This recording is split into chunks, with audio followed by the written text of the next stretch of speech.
Now, we'll look at the muscles of the pelvic cavity. First, we'll look at two muscles which form part of the wall of the pelvic cavity, piriformis and obturator internus. Then, we'll look at the complex sheet of muscles, collectively called the pelvic diaphragm, which form the floor of the pelvic cavity. We'll look at these structures first in a male specimen. Piriformis and obturator internus are both hip rotator muscles, which arise within the pelvis and pass outward through the sciatic foramina. Here's piriformis.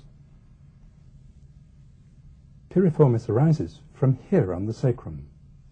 It passes laterally and leaves the pelvis through the greater sciatic foramen. We'll see where it goes in a minute. Next, we'll add obturator internus to the picture. Obturator internus arises from the obturator membrane and from this wide area around it. Obturator internus leaves the pelvis through the lesser sciatic foramen. In doing so, it makes a 90-degree turn around the lower part of the ischium.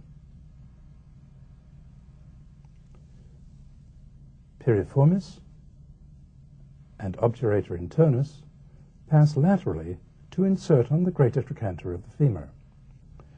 Their actions as lateral hip rotators are shown in Volume 2 of this atlas.